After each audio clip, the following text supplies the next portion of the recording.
All right, we're in Mrs. Snyder's fourth grade classroom, and we're about to enter onto Google Classroom. All right, my friend, show us what your task is here. What do we have to do? So we're supposed to, in detailed writing, say what we did over winter break. Okay. So you're doing this through in Google Classroom. Mm-hmm. Okay. Show me how we do this. So first we read the directions, which is really short, and then we just start writing. So your assignment was already in there for you? The actual assignment or the task was already just written there for you, so the write about what you did over winter break. Yeah. Remember to include many details in your writing. That was already there for you? Yep. That's kind of neat, huh? Yeah. All right, so what are you going to write about?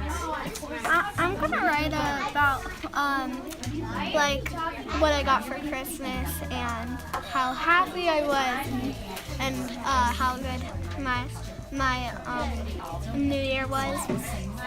Okay.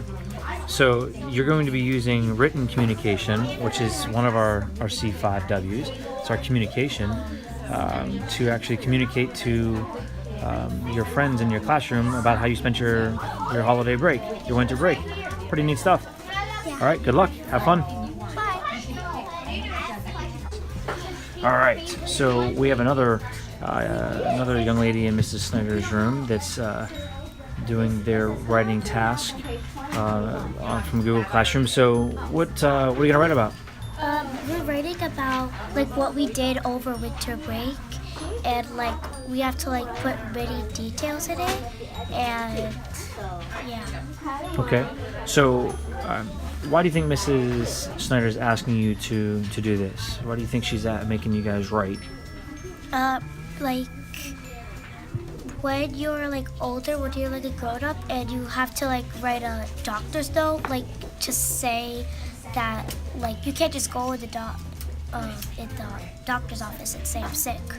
Right. You have to like write a doctor's note and stuff. So do you think it's important to be able to write when you grow up? Yeah. Yeah, it's pretty important. Do you think that she's teaching you how to communicate through writing? Yeah. Yeah. In this task, how are you going to be communicating through writing? What are you going to be communicating about?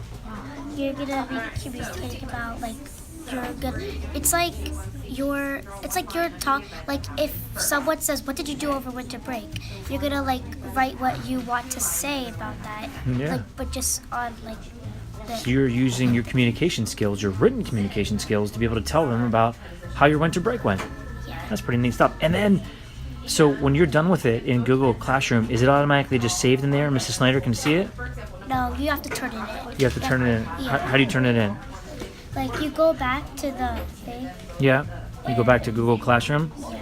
You go back to here. Okay. And you press turn in. Oh, and you turn it in, and then she has it. Yeah. So cool. Because you might not be done, and yeah. So you're using technology to be able to use to communicate, and also for your teacher, she can easily have your assignment right there. Pretty neat stuff. Thanks for sharing. Yeah.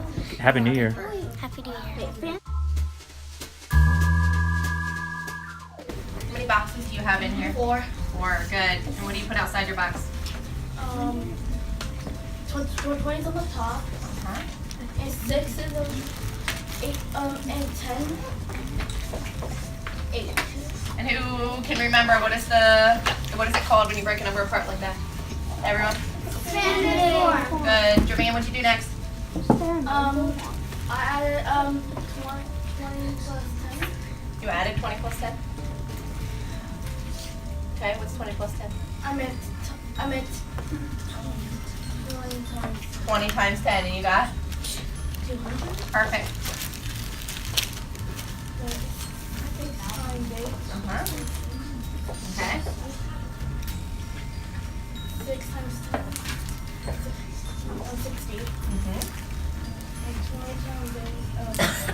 160. Perfect. What'd you do now? Add them. Add them up.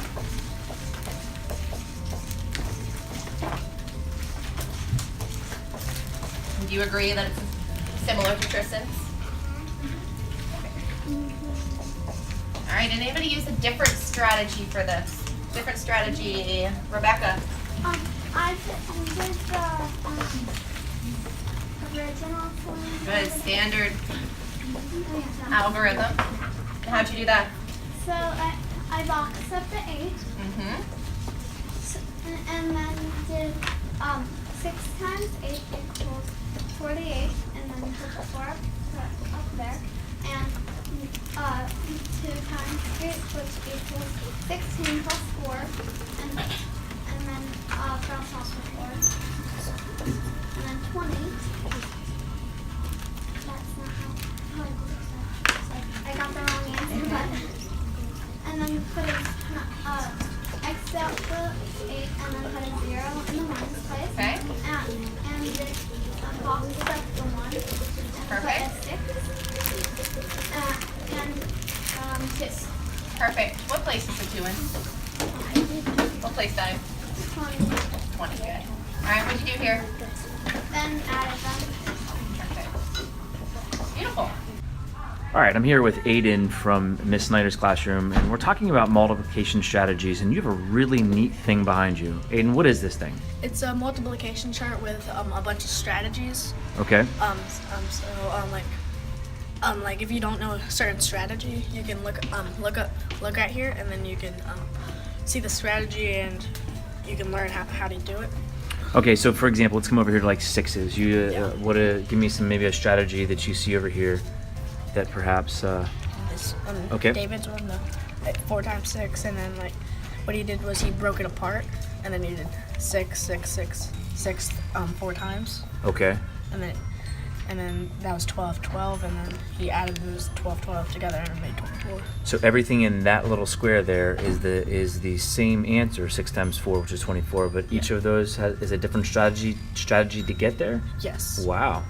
Okay. So tell me a little bit about how you created this, because it sounded like you as a classroom created this. You collaborated on building this together with not a whole lot of input from your teacher. Yeah. How'd you guys do it? So if, we would look at it, and then once we did it, we would check it over again to see if we were right, and then we would put the sticky note down if we were sure it was right, and then if it wasn't, they would somebody would come over to you or something and talk to you about it, and direct you to how you were wrong.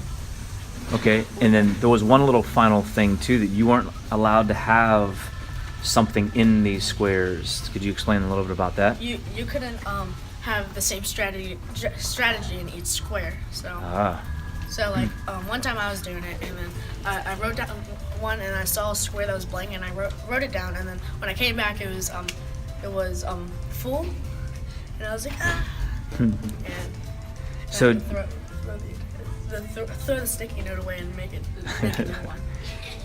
So going through this process, did you learn about any strategies to solve any multiplication facts that maybe you wouldn't otherwise have known? Yes. Okay.